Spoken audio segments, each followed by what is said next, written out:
This is the Martial Arts Lifestyle Podcast, where we have conversations with everyday martial artists about their histories and how martial arts influence their daily lives. You are listening to the abbreviated version of this podcast, which is the first 20 minutes or so of the show. Please consider supporting the show by subscribing on our Patreon page, www.patreon.com/malmag, and for about the price of one coffee shop coffee per month, you can get access to 4 new podcasts each month, 1 week before their YouTube release dates. You also have access to all of our existing shows, which at this point is about 100 hours of shows for you to enjoy. Individual shows can be purchased at our Gumroad page. That is malmag.gumroad.com. This week, I sit down in person in Beverly Hills with the Uchino family. We talk about what it was like for each of them to start martial arts, what it's like to be a father, son, and daughter team teaching martial arts, and the big things going on with their programs in Japan. Sit back and enjoy.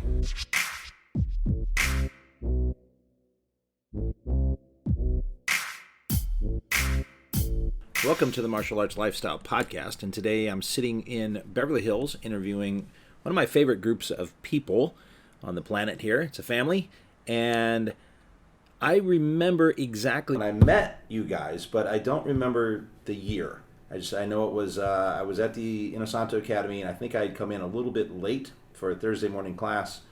Ended up doing a demo in class with Christopher Bruce at the time, and then the father of this family had actually seen us demo, and apparently we did something right, because he said, hey, I want you to do a lesson with my daughter. And I'm like, okay, no problem. And so we had her come out and then train, and then eventually his son came in. So this is the Uchino family, and so it's Takashi and Yutaro, right, and Hikari, if I get it correct, as I'm always trying not to mispronounce foreign names and foreign words, or at least foreign to us in English. And they're from Japan, and they have a very interesting program over there, and we're going to learn a lot about them today. Welcome to the show, everybody. Thank you, Tim. Thank you. For having us. Yeah. I'm very excited about this. Yeah, this is going to be fun. We got a little bit of international, and hopefully some of the audience here, you'll get to hear some Japanese language as well, because I think they're going to... Yeah, I'm going to have to probably translate a little bit, because my son is not really good at English. No, he's way much better at English than... Yeah, he got sorry. No, he's very good. Yeah, you guys are actually very good. I think you're just a little self-conscious, but you don't need to be. You know, you've always communicated, I think, with myself and all of us at the Academy quite well. So, very happy to have you guys. You've become very good friends over the last several years, and I look forward to every time you guys are here to visit. And this time you stayed quite a while. Yeah, I stayed myself. I think it's over 7 months right now, straight. Wow. And every day I train at the Academy. And then the kids have come back and forth a few times. Right, my son's been like 4 ヶ月 ぐらい. 3 months. 3 months to 4 months, right. Wow. My daughter is? A month. Right. Just this time, but you kind of come back and forth, and because they run some businesses over in Japan, including a martial arts school, and it's really a pretty amazing thing that we'll hear about. But before we go too much further, I want to congratulate all 3 of you, because all 3 of you have in the last 3-4 months. Well, for October for you, Takashi, and then March here for both of you kids, you've all gotten your instructor credentials under Guro Dan Inosanto. Oh, thank you. So yeah. I want to make sure to say congratulations. Right. These guys Thank you very much. You're welcome. These guys are just phenomenal martial artists, and it's well deserved that they're into that program and got that qualification now. So I guess let's just kind of begin at the beginning. How did you guys get involved in martial arts? Father starts? Okay. Sure, of course. Well, I was in elementary school, like a 3rd grade, 4th grade. I started Shotokan karate first, and as usual, the kids have a lot of interest, and I faded away and started a Shorinji Kempo in a high school. Wow. When I was like 17, 18. And then I went to the U.S. I started doing...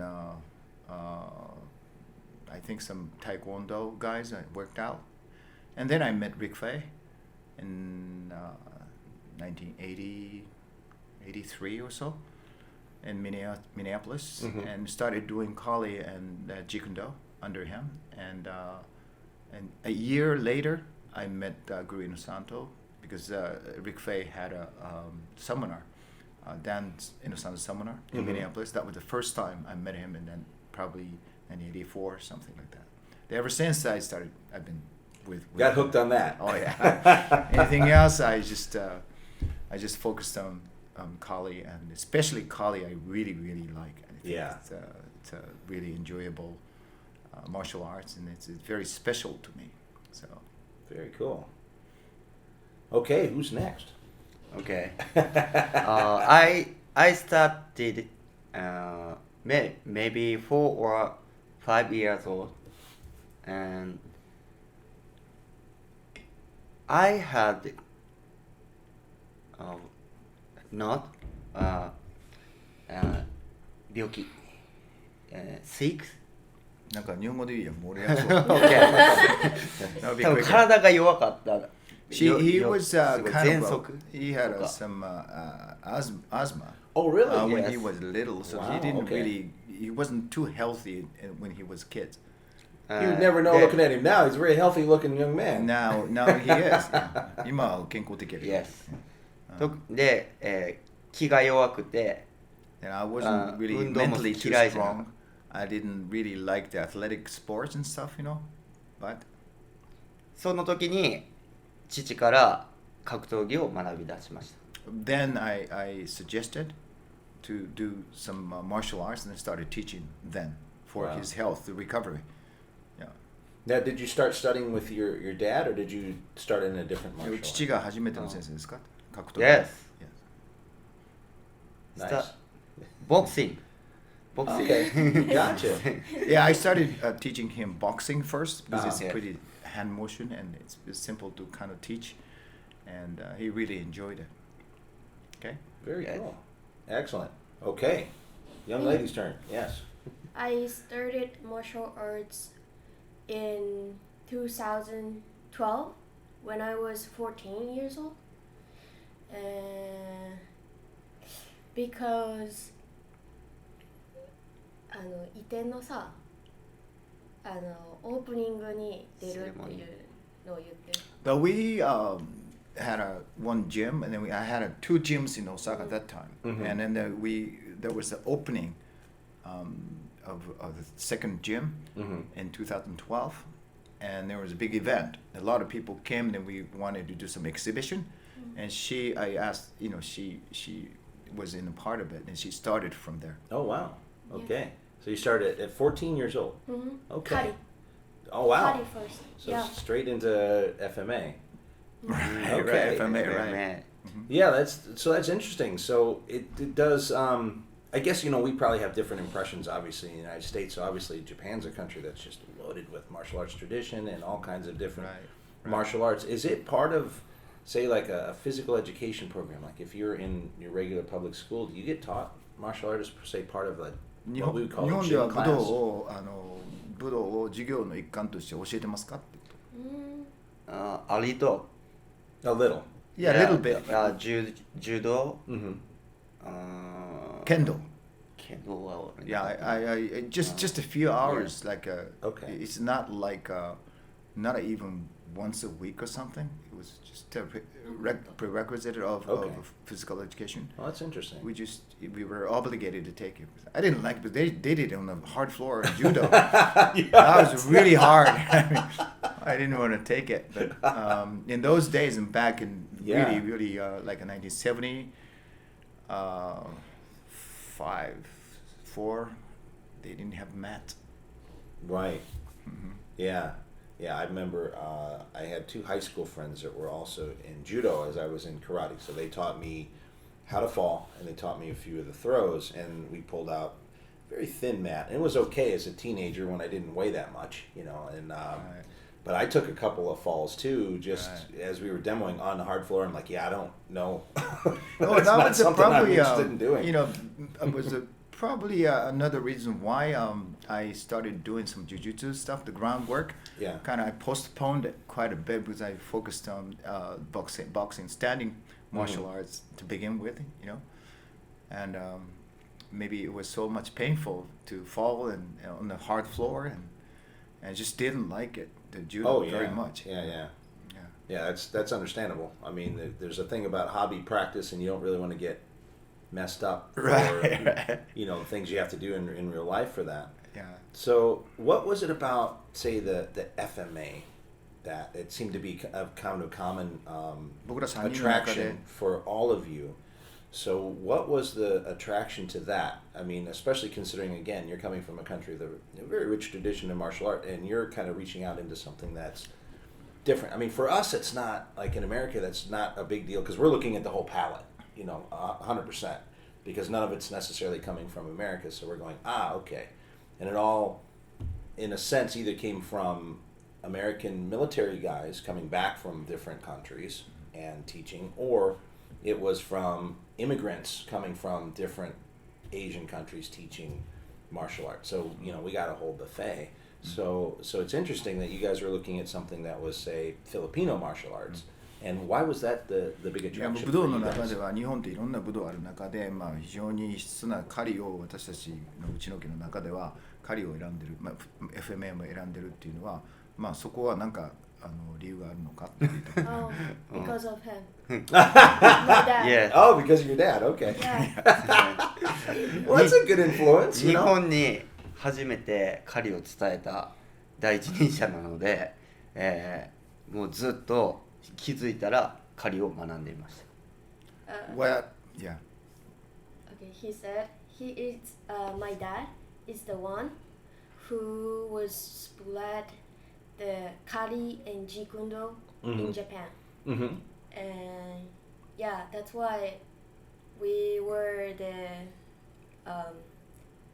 had many opportunity to know kari and jikundo. Right. Well, actually, in those days, like 1980, early 80s, something. Yeah, it was rare, right? When I brought Kali, then nobody was doing Kali. Actually, I don't know, but a lot of right now media talk about me and just I'm the first one Oh, wow. to Okay. bring the Kali. That's why I got a visa in the United States. Oh, that's great. Because of that. But anyway, that's the influence in the beginning. That Yeah, was and always practicing Kali. And for them, accessibility. So Right. they have accessibility to you, and you're the teacher of that. Right. Actually, with him, for health purposes, and I try to teach boxing because he has asthma, right? And I started teaching Kali as well. And she was doing something else, like a dance stuff, to begin with, and which was fine. But he really completely became healthy by doing some boxing as well as Kali blend together. He just Yeah. completely recovered both mentally and physically. Yeah. And it's amazing how fast you could look at the guru teaches kids class and Right. how fast they change. Yeah. It was dramatically fast. He improved and he changed quite a bit. These are great stories here because, we do talk about the health benefits, both physical and Right. mental, from this Right. martial art. And sometimes, it sounds anecdotal, but, you can just point to case after case after case.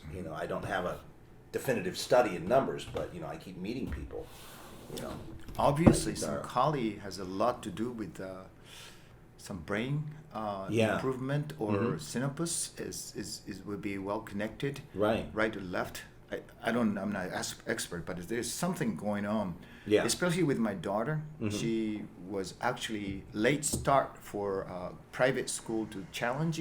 Oh, yeah? It's pretty difficult to pass the test. Mhm. She started almost like a year before. Normally, kids start like 6 years before the entrance exams, But she started less than a year or something, and she was doing Kali. Yeah. Her level of focus was so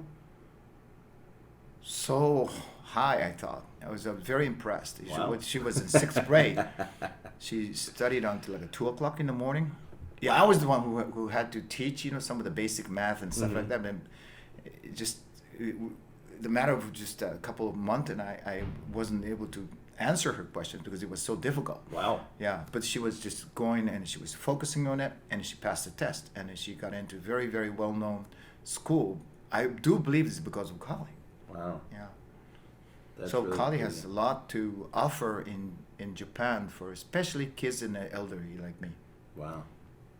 And that's what you're doing. I guess we can kind of bridge into that. I mean, so you like this stuff enough that you took it back to Japan from, and you were here for university, if I understood right. Yeah, University of Minnesota. University of first. Minnesota, and that's where you met Rick Fay. Rick you Fay guys and became Greg pretty Nelson close and David Leach. Yeah. Wow. So, a little all-star team Yeah, there. yeah, we were nothing those days. Like young little.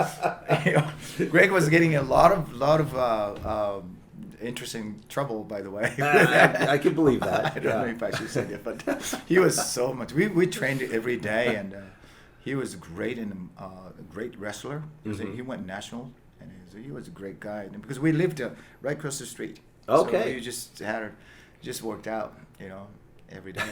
Yeah, it was great.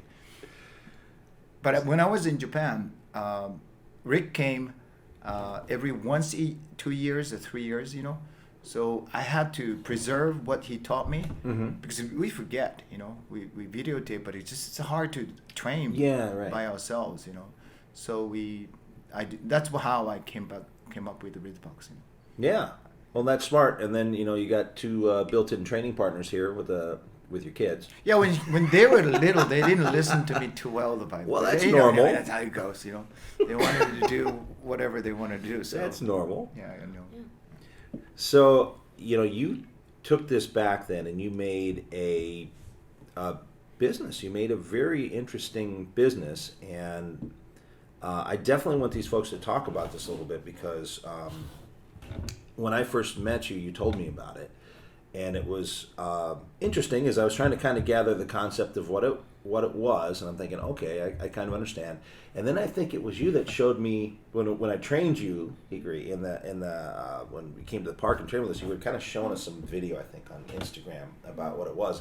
And to me, it looked like a rock concert. I thought it was a TV show that you guys had because it's lit like a professional TV show. You have this lit stage, and then I see all these people playing drums and music, and I'm like, whoa, and it looked like I saw a big crowd, and I thought they're all kind of pumping their hands like it was a concert. And then when I looked closer, no, the hand pump was punching.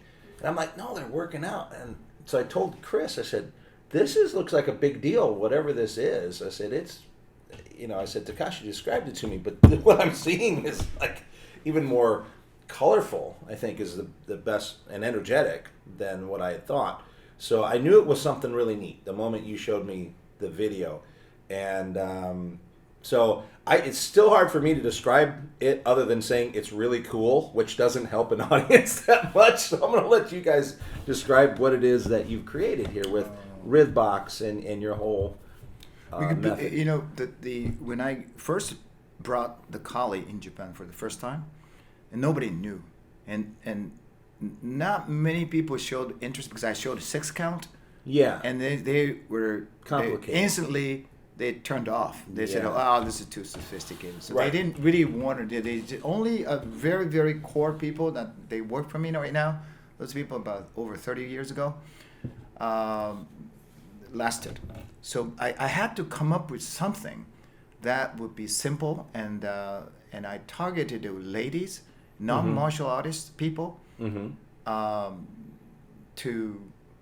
to teach Kali what should I do. So I came up with the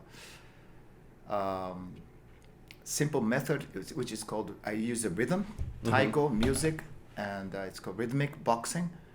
It doesn't really have any name of Kali, but because people, rhythmic and boxing, everybody knows. Right. So so everybody can come over and get a training, And I connected it with loss of weight and stuff. Of course, yeah. Yeah, weight loss program. And here you go. I mean, that was a big hit. Yeah, we had a regular TV program like for 8 years, every week, 450 or 500 times that we put on TV. Wow. And that was a mega hit.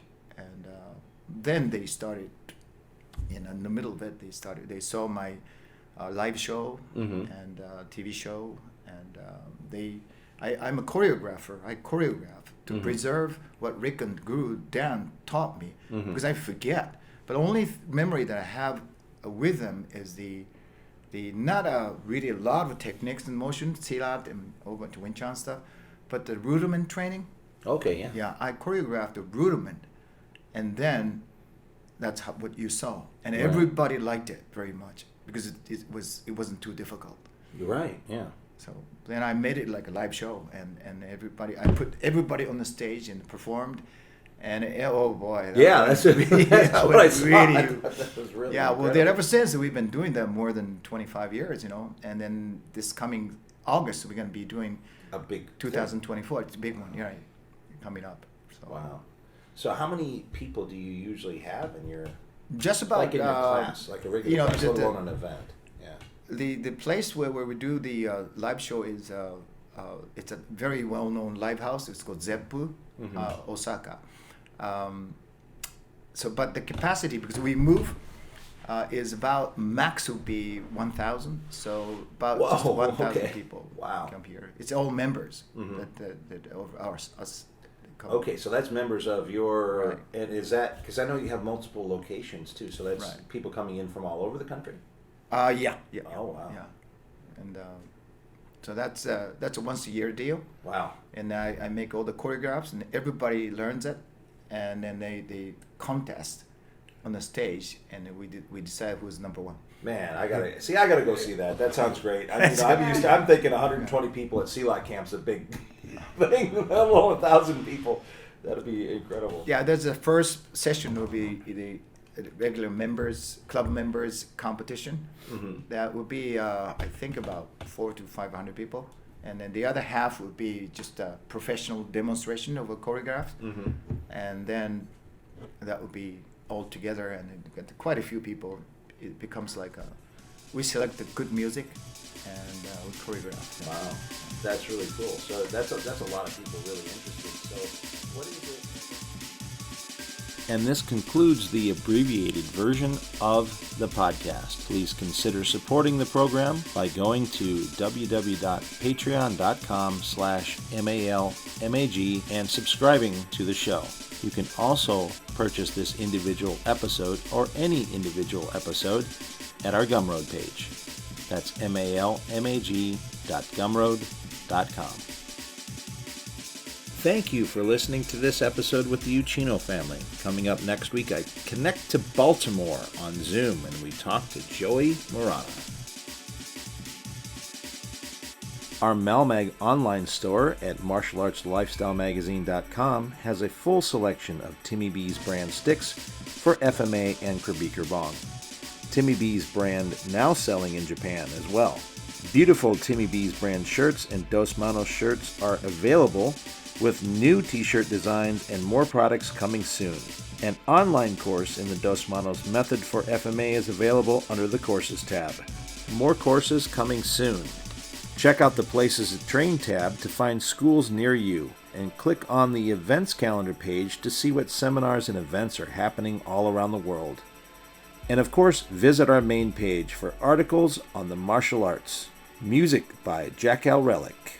Martial Arts Lifestyle Magazine and the Martial Arts Lifestyle Podcast are trademarked and copyrighted by TNT LLC.